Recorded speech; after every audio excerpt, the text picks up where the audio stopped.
And yes, it looks like a big drop, 90 points now down on the Nifty. Anuj, I guess this is what we were discussing when the show started, that unlike Friday, where at least there was some punt, there were some people maybe trying to cover shorts. This has just been so weak that I guess the shorts don't feel the need to cover it now, right? It's different. Fridays, there's a Friday factor. You made so much money through the week. You want to take money home, and this is a market in which you're reasonably sure. For a short who wants to book profit on a Friday, is reasonably sure that the market is not running away on Monday. But that way, because this is a market where we've seen, unless it's something which is really going to scare the bear, this market is not going to, run away. And as soon as 10,800 was broken, Surabhi, I think it was very clear that the texture of the market had turned weak. I think the next test for this market would be whether it's able to successfully defend. I think that December 26 low, the December series low was 10,330. That was on the day of the election result. The day the market made the hard bottom, right? A bottom made by bad news. That was not violated. After that, you made 10,550 as the next low. Now the top perhaps is somewhere around 11,100. It has been made. My sense is somewhere around 10,550 for whatever reason. You would see some kind of buying. Up until then, it's a market where just the bears would come and want to sell every rally. And today it's even strong word. Rally is a strong word. Today it was just 5 or 10 points, and that was good enough to perhaps go out and press shots. No, this is 8.7% of equity on Emami. It'll be all speculation right now. Now, I don't know if this is relating with the promoter pledges. We know this company has an issue. A large chunk of the promoter's holding has been pledged. Whether there is some kind of a syndicated deal with those pledges that's happened, whether it's something else, it's just speculation right now till we get data from the exchanges over the evening. But that is one stock definitely on our radar. Prashant, Emami, whatever's happening with promoters, that's one issue. And then there's the underlying business that's been struggling in any case. How do you look at the stock?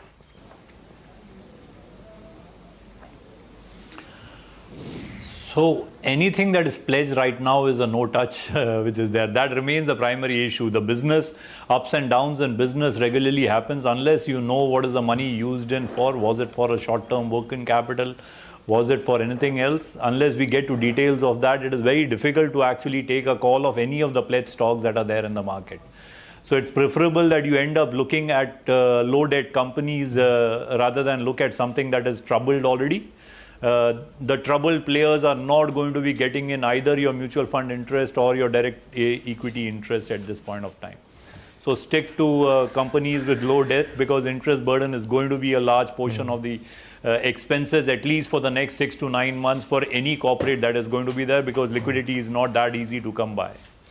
Okay, Ashwani, I wanted your thoughts on TCS and Reliance. They were the two stocks which were, holding the Nifty. Today's biggest decline has happened on both TCS and Reliance. In fact, if you see the contribution plate, I think Reliance would be number one in terms of contribution on the way down. It will be closely followed by TCS and ITC. Of course, ITC perhaps you would argue didn't participate. But your thoughts on both Reliance and TCS? They were the ones where there was a lot of money hiding. And now you're beginning to see fall in both these names as well. Yes, and that's why the index is now much better prepared to fall, and hence you didn't get those large rallies. I think TCS is looking forward towards 1800. Reliance, and this may happen despite Nasdaq rallying. On Reliance, possibly 1150, 1170 is the next zone. But it looks like at both places the rallies are over, and today there was some profit booking that was happening on both these stocks. Okay. Just trying to look at details on Emami, just to jog our memory. Promoters own 62% of the company, and around 71-72% of that holding is pledged. So let's just keep that data in mind, and we will perhaps get to know the identities of the buyer and seller later. My only submission is that when pledged shares are sold in the market, the stock's not in the green. It's some kind of, it happened at 355, which is a normal discount for a block deal. It's happened at a normal discount rate on a block deal. So I think too early to say if it is. Yeah. Maybe it is an inter-say then promoter transfer could be. Surabhi, it could be that, because if it was pledge being sold into the market, usually there's pressure. That would not have been the stock price. Fair point, absolutely. Okay, we are down to the last 2.5 minutes of trade. Prashant, any stock idea before the market closes out quickly?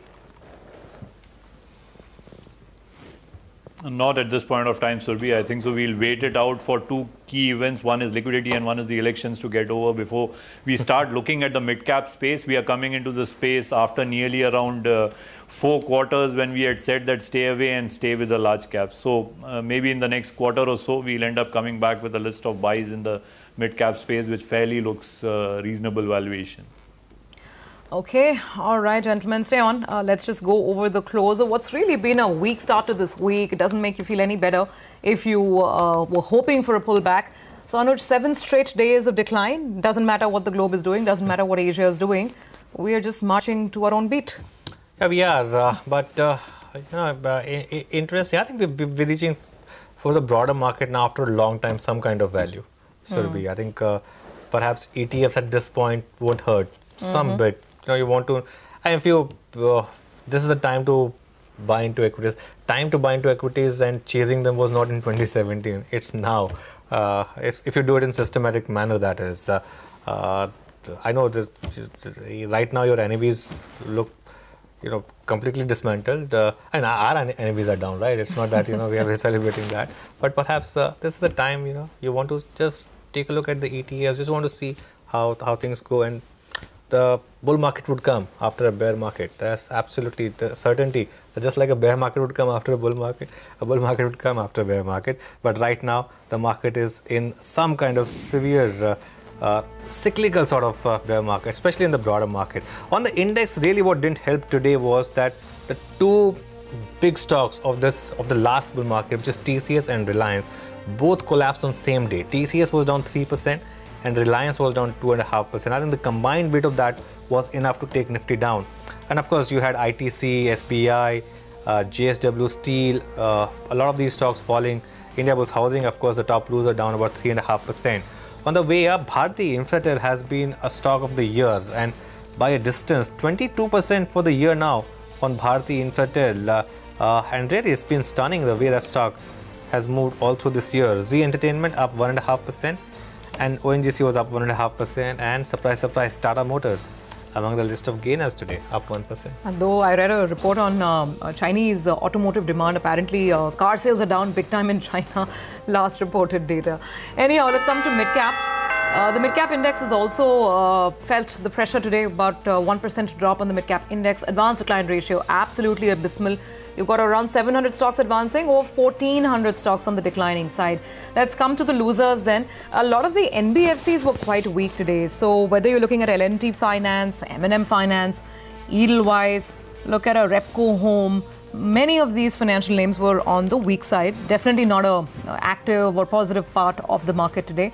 Then move on beyond. You had stocks like IRB Infra under pressure. Tata Power was down 5%. Adani Power lost about 4 to 5% as well. And Crompton Consumer continued to make fresh lows for the year. Some severe drubbing on the stock, 4% down on this one as well. Graphite India, again 4% gone from Graphite India. So all-round weakness really coming through. Look at KPIT Tech. There was plenty of pressure. This is obviously the demerged entity that's trading on the screens now. This is the IT business. It was down again 6-7%, that stock today. Interglobe, Mindtree, these are some of the other names where there was weakness all around. On the flip side, yes, because of the standstill agreement with lenders, the ADAG pack had a bit of green on it. So Reliance Power, Reliance Home Finance, Reliance Infra, these were some of the names that were on the upside. Dish TV managed a relief rally for itself, as did DHFL. Lots of reports about strategic options before the company. So these were some of the names on the upside. And then buying on some consumer stocks like Britannia and Jubilant FoodWorks. That's about it when it comes to the green part of the screen. Otherwise, a tough session. Let's take closing thoughts then from our experts. Ashwini, so how would you look at this? Think short again tomorrow morning? I would think so, because earlier, there were large stocks which were defending the market. Now, that's kind of reducing. Obviously, you prefer going short into a gap up. So you can say easily that if you get 10,700, you should try to go short, and possibly, the next zone should be 10,550. and post that maybe 10, 350, 400. Also, the issue is what happens to crude from here. If that ends up at 70 tomorrow morning, then life becomes a bit easier. Easier for the bear for sure. At 66 something right now. Crude oil prices haven't moved away from that mark. Look at that. Brent is moving northwards of 66 even as we speak. So let's see how this plays out. Quick final take, Mitesh, from you as well. Approach to Tuesday? Should be on the negative side, Surabhi, given the fact that we have closed below 10,650, 660 zones. The only thing which can happen is that if it starts getting past that zone again, so you have a very tight stop loss of about 35-40 points on trailing basis, and stay put. I think the chances of 10,500, 480, as I said, I think are very stronger now, given that we've had a closing breakdown, and I'm eventually looking at 10,100, 10,000 being revisited very soon. Okay, all right, gentlemen, we'll wrap it up on that note then. Thank you very much for being with us. Replace the word Monday blues with Monday reds, maybe. That's the story from Dalal Street today.